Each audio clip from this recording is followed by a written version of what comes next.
What is up, everybody? Solomon here. So, I found a couple things today that were extremely interesting to me and wanted to share them with you. First off, the Bank for International Settlements put out a new paper on central bank digital currencies and the like. And there are some interesting things in here. If you read back through basically, earlier this year, we had the World Economic Forum, the Central Bank of France, and now Bank for International Settlements. Obviously, the IMF has talked about hybrid CBDCs. But this is something I found today that is just hopefully ties us together a little bit. And the Central Bank of France document is extremely interesting. It's the second document on here. So I'm going to read through the Bank for International Settlements portion, then go to the Central Bank of France, and then hopefully tie it together with the World Economic Forum document here. As we all know, many of these institutions have buddy-buddy relationships. So, and then I'll move into the second part of the presentation today. So this is just a portion that's interesting here. If the CBDC design succeeds in taking these various considerations into account, central banks could harness technological progress in the field of digital currencies and offer a stable and trusted digital unit of account with guaranteed finality of payments. We obviously know what XRP represents as far as finality is concerned. In this way, CBDCs could become a complementary means of payment that addresses both specific use cases and market failures, as well as a catalyst for continued innovation in payments, finance, and commerce at large. Now, down below here, the Bank for International Settlements is closely supporting central banks in their CBDC research and design efforts. The institution is part of an international group of central banks assessing the potential for CBDC issuance. The Bank for International Settlements Innovation Hub is developing a wholesale central bank digital currency, which will allow for new forms of tokenized trading and settlements. Now I want to go into the Central Bank of France document here.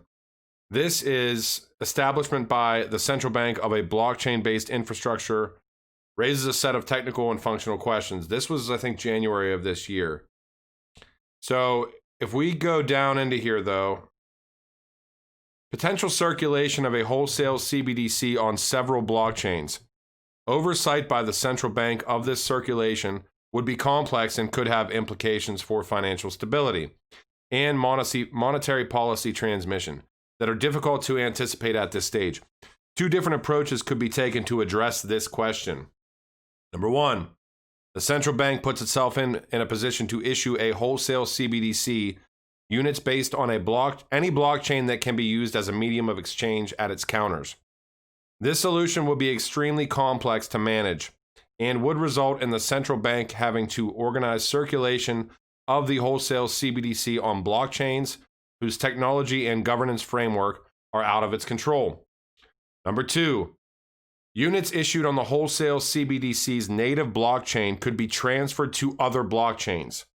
Since the attributes of a unit of a wholesale CBDC, a file representing the currency unit, keys would enable use, may be integrated in a crypto asset circulating on another blockchain, which is possible on Ethereum and Ripple. For example, it would then become possible to use the unit on this blockchain. At this point, from the central bank's perspective, the unit would be immobile. No movement will be recorded in the distributed ledger until one of the users of the wholesale CBDC's original blockchain made it circulate. In the intervening period, the wholesale CBDC unit could be exchanged via the secondary blockchain between entities not belonging to the digital currency's formal circulation network. However, during circulation on secondary blockchains, entities exchanging these assets would not in principle be able to check their authenticity, integrity, and uniqueness. I want to read the first part of that again. Since the attributes of a unit of a wholesale CBDC may be integrated in a crypto asset circulating on another blockchain, which is possible on Ethereum and Ripple. So are they talking about intermediaries as far as XRP, the token? Or are they talking about an IOU? It's extremely interesting stuff. But what really kind of ties it together is this is the World Economic Forum. Most relevant for wholesale CBDC. Innovations in existing and legacy market infrastructure, SWIFT GPI. That's almost probably just on there as a pat on the back, I would assume. Crypto assets designed for inter or intra-bank payments and settlements. Examples are JPM coin and XRP. This is also for this. This was released this year. I'm sure most of you have probably seen that. Now we're going to get into Bank of America a little bit here. And I did find something interesting with Bank of America, and this is going to be presented in a way that's more so from 2015 up until today. So I always pay attention to what Ripple announces or what organizations they announce in their news that they put out on their website. So obviously we have Bank of America here. This is 2015. This is just talking about neutral architecture. Ripple enables inclusiveness and accessibility all the way back in 2015. And this is from SBI, March 2nd, 2017. This was a super interesting document, and it's a little bit older. But what this gets into is RippleNet Cloud. This is announcing the successful completion of the RippleNet or the RC Cloud pilot by Japan Consortium. We get down into here. In this pilot project, we confirmed that we were able to execute domestic and cross-border money transactions on commercial-grade RC Cloud, which is powered by Ripple Solution in a pilot environment. This is 1. They have a number 1 here, so we'll go down to 1. This is the RC Cloud pilot implementation. Interledger protocol validators, Ripple Connect, virtual bank, receivers, etc., etc. So ILP is at the base of this.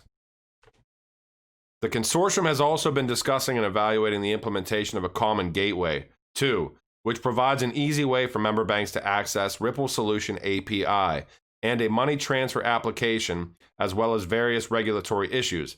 It will make continued progress towards commercialization by comprehensively examining multiple aspects, including system development, operation risk, and standardization.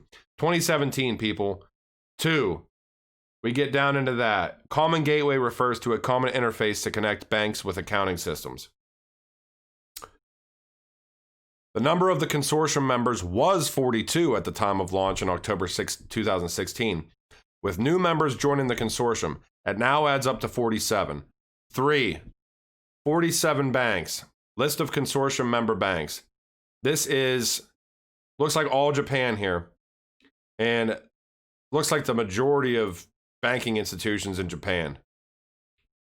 We've actually seen some of these in more recent. Mizuho Financial Group, I know I just talked about in a recent video. All right.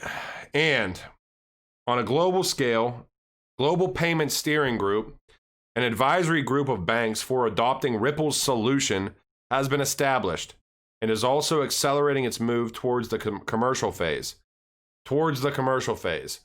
When are we going to be there, people, though? I mean, honestly, I understand. I believe 100% Ripple Solution has probably been at the commercial phase for about a year at this point. Maybe a year and a half, 2 years. Various aspects of RC Cloud operation, including system, operational risk, standardization, additional development, including a common gateway. Where is 4 at on here? I know there's a 4. 4. Short name for Global Payment Steering Group. This group includes major banks, including Bank of America, Merrill Lynch, and Santander.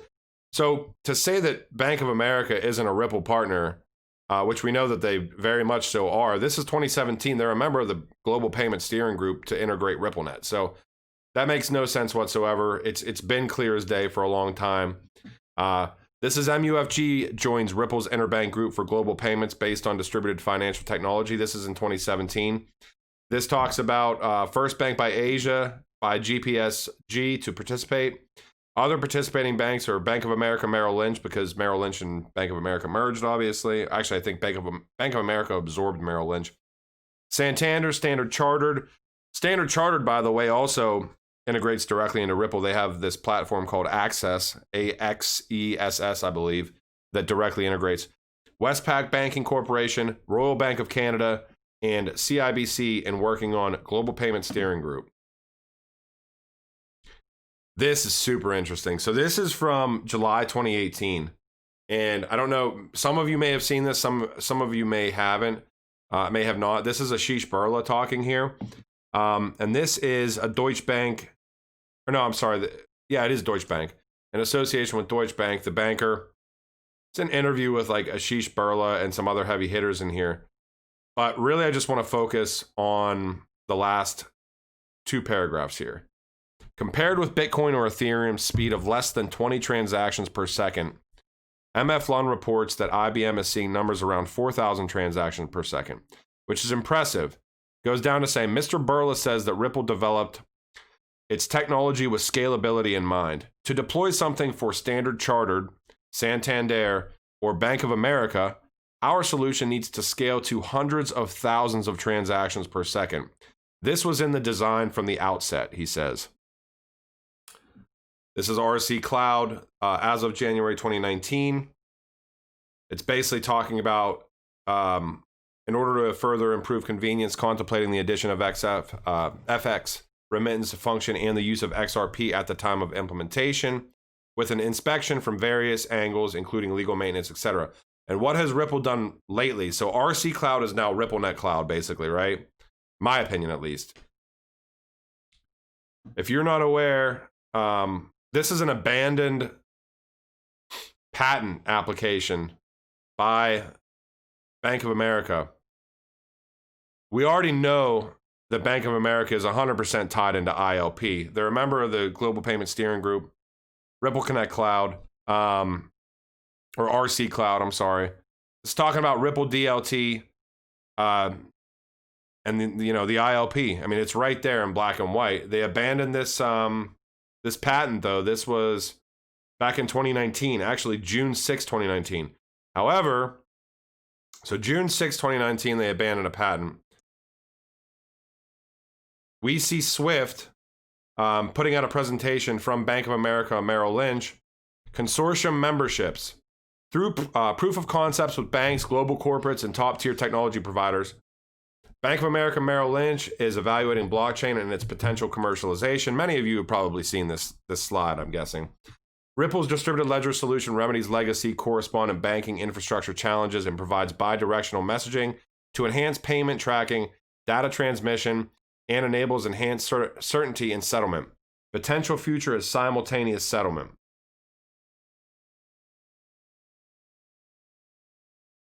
Many of you have seen that, I'm sure. There was a presentation here from Bank of America in 2020, DLT to a practical reality. I put this out. Everything's evolving at this point. This 2020 is the year where DLT finds practical, actionable reality, convergence of industry players, and the emergence of some form of standards. And we're still waiting for it. So if you're not aware, up there, the GTS that they talk about in that slide, blockchain, what GTS is doing at Bank of America Merrill Lynch. GTS stands for Global Transaction Services at Bank of America. As each day brings innovation and opportunity, we are dedicated to helping you turn technology advances into treasury solutions, providing strategic guidance to help you stay ahead, delivering solutions that make business easier and more secure, a smarter, more sophisticated treasury relationship that redefines insights and delivers efficiency. All right, now we're going to get into a little bit of a speculative realm here. So many of you aren't aware of this. I know Alex Cobb had a conversation with Ripple. Basically, there was an article that came out, I think it was back in February, stating that Ripple, Bank of America was going to be using XRP. I'm going to stay real quick on this, but Ripple actually responded to him and said, please remove the post. We're planning on doing a larger rollout of this information later. So I found this today. This is also very interesting. One of the 2 things that I found that I thought were extremely interesting. The first thing was just the rhetoric of the wholesale CBDCs and how they could be utilized with an existing blockchain like Ethereum or RippleNet, and also utilize a digital asset on that blockchain. The second one is this. I found a patent, not a patent, I'm sorry, a trademark, Central Digital Currency Bank of America. So I have to do a little bit more research on this Central Digital Currency Bank of America. This may, in fact, be Bank of America. I will update you guys. I'm going to do a much deeper dive on this because the implications of that are just gigantic, obviously, if that's actually Bank of America releasing or trademarking that, that tag name. So Again, I'm going to do a deeper dive on this, so take that with a grain of salt, because I have seen trademarks and I've seen patents where they don't pan out. Whenever you find something initially, you get super excited. I got super excited when I found it, but I need to do a deeper dive. So take a grain of salt with that one. And doing business as is DBA. So this is applicant is central bank or central digital currency, Bank of America, doing business as central digital currency bank. So I will definitely do a deeper dive on that. This is interesting too, and I always forget this, and I'm going to wrap this video up. I hope it was quick. I hope it was somewhat informative and not too, we're going to the Mooney. The Federal Reserve announces plans for a real-time payment system that will be available to all banks. I think I always forget too that the clearinghouse is owned by some of the world's largest banks, including Capital One, Citibank, Wells Fargo, Bank of America, JP Morgan Chase, and Deutsche Bank. So we all see what's coming here, everybody. I mean, it's just, you go back to 2015 and you bring it all the way up to where we're at now. My opinion, as it's always been, is that Ripple was building rails. Ripple was building the infrastructure necessary to provide the internet of value. Once those rails are built, and they'll run almost in tandem or side by side with the legacy system. We've seen it through CGI, the video I did yesterday. It's literally the flip of the switch to be able to enable, especially with the cloud solutions and everything else, to be able to enable a digital asset to facilitate its use case and to do what it's supposed to be doing. Because once these institutions and once regulations come, if they're not already here, and they utilize a digital asset that has enough liquidity, and they do it once and it's faster and it's cheaper, what do you think is going to happen? So I hope you guys enjoyed this video. I will update you on any more research that I do from this one, especially that trademark, because I have a sneaky suspicion that may not be what it's all geared up to be. But I hope you guys have a good night. Later.